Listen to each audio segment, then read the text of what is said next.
It took a rear door to accomplish it, but they may have just made the best floor plan layout in a 16-foot travel trailer that I've ever seen. Let's go take a look, come on.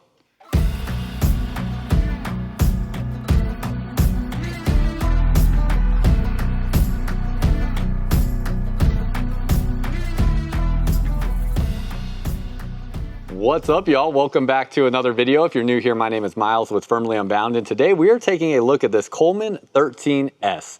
And this camper here is going to fit a criteria that a lot of people may be looking for in a few different ways. One, this is an entry-level travel trailer, aluminum siding, wood framing. It's very simple, very basic, which means it's very affordable. It's gonna be one of your least expensive entry-level travel trailer RVs. Two, size on this travel trailer, very small and lightweight. It is under 2,900 pounds unloaded. It also has a 340-pound hitch weight. That's probably the most important thing you need to know about towing this RV, especially if you're looking to tow it with something like a smaller SUV. All you really need, the most important thing that you need is a towing capacity over probably 4,000 pounds. 4,000 pounds will probably be like the threshold or the benchmark, and you need a receiver hitch on the back of your vehicle that is rated for at least about 400 pounds, if not probably 450 to 500, as this hitch weight is 340 pounds. And you need to have a payload capacity on your vehicle that is substantial enough to support that 340-pound hitch weight, as well as any additional cargo that you may add into your vehicle as well while you're going on your vacations. That all being said, as we step inside here, it took a rear entry door to accomplish such an awesome floor plan like this, but I am totally fine with that. Just one of the things about a drawback on a rear entry door, in case you're wondering, really the biggest criticism to this is the dirtiest place on your travel trailer RV as you drive up and down the road is going to be the back wall. So that's going to make this area, you know, your dirtiest spot on the travel trailer. Not a big deal though, you just wipe it down when you get to your campsite. Up here we have an awning over the entry door and an awning over this side, LED light strips under both of those awnings. And when we step inside here, we have a solid step for our entry, grab handle right here. It is prepped to add solar, so no solar on here. This thing is really stripped down to keep the price as entry level as possible. This is basically your step up from either like a tent or a pop-up camper to get you 4 walls and a roof and an interior bathroom space. Yes, this has an interior bathroom, it's wild. We have a sofa right here, right away, storage underneath this spot. You also have some bar stools there, so this drops down, makes into a bed as you saw it when we got in here. So you have a sofa there, we have another bunk over the top of this. This lifts up so you can latch that in place and have more headroom for your spot to sit. Already, look at this, the seating space you have, the sleeping space you have in such a small camper. We even have a dining table slash office space right here. Good amount of kitchen space in general and countertop space to work with here. You have an electric cooktop because there's no propane on this travel trailer. So that is going to be your electric heater for the entire travel trailer, and that is going to be your electric cooktop here for this travel trailer. Now, with everything being so basic and simple, you're going to have a wrapped countertop material here. So most important thing to know about this, especially for first time RV owners, anywhere you have seals or seams around this countertop material, like around your sink, around your walls, you do not want to let those start to peel or crack or anything like that, because if moisture gets down underneath there, that can start to warp your countertop material. So as long as you keep those seals maintained, you shouldn't have any issues.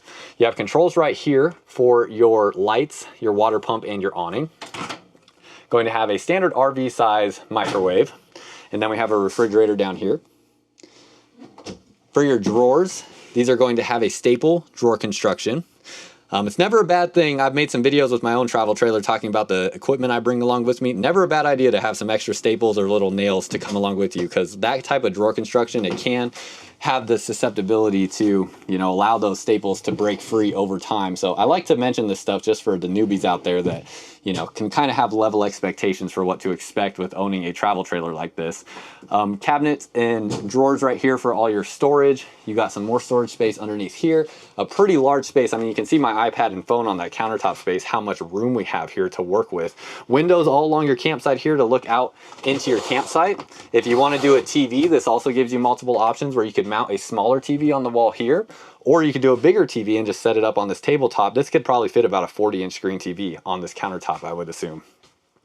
Turning around this way, we have our AC up there.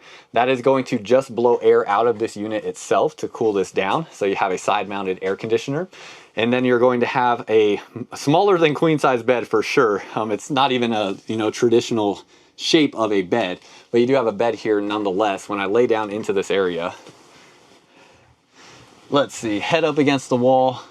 Yeah, my feet definitely extend out over the end of the bed for sure, standing at 6'1". So I'd have to lay sideways on this, but nonetheless, it's probably about a 5'10" bed or so, somewhere around there. You do have outlets and USB ports next to the bed and the window here.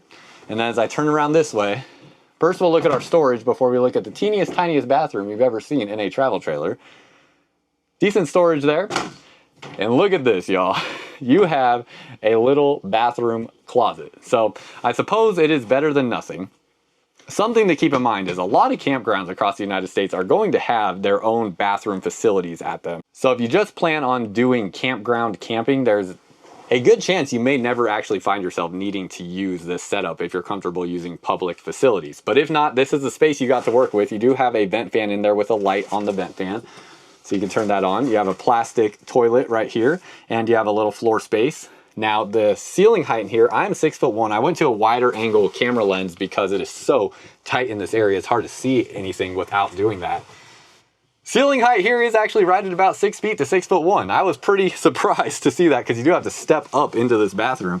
But then when you sit down, this might be the most claustrophobic little space you may have ever found yourself in. I don't think I've ever trapped myself in such a tight space before. I'm not a very wide person by any means, and you can see how my shoulders are almost touching each wall. So definitely not wide people friendly. But nonetheless, like I said, it gives you something here, which is nice. You have your little area here for your feet to go. You have a shower curtain to protect your door right there. And that's about it. The shower curtain doesn't even wrap around. It literally is just to protect the door. And I guess that also gives you the option where you could leave the door open while you're using the space if you would like, and especially while you're showering. And then that is pretty much everything inside of this area. So we back out this way, you had a vent fan up over that bed. And then we step back, you get one final look through the entire interior space, but no slide outs to deal with on this floor plan, making it very easy to just get up and go. You're going to have your stabilizers just on the rear portion here, so manual stabilizers. It's going to have an open underbelly, so not really designed for cold weather camping. Doesn't mean you can't cold weather camp in this, it just means you should probably bring your own water in containers you can put inside of the RV at night so they don't freeze. Spot for about a 15-foot sewer hose to store there. And then you have a tankless water heater right here. No propane bottles, as we talked about, no propane on this RV. Spot for your battery up front and a manual tongue jack there. If you got kids with you, good to give them some, physical labor when you get to the campground and hand crank this thing themselves. I did that most of my childhood with the campers that we had. And I don't even think we had a power tongue jack on any campers until I was already moved out of the house. So certainly something that's some good tasks for the kids to do while you set up camp. But that's pretty much everything. Very simple, straightforward camper. You got an outlet on this side right here. Also worth noting, you do have metal fender skirts underneath here, so that should certainly help in the event of any sort of blowout happening with a tire here. It does have a very, generic tire. It's a Carpier tire, which is a brand I don't know that I've ever even heard of, with a very basic looking black wheel. But all of this is designed to be extremely price friendly. So let's get you a ballpark here on price and get you on your way. We're at an interesting time of me filming this RV to really get specific on pricing because I'm going off of 2026 models for the most part that are already out there in the marketplace and then kind of estimating what I think this 2027 will be. But it's safe to say it's probably going to be somewhere right around that 15,000 mark, give or take a little.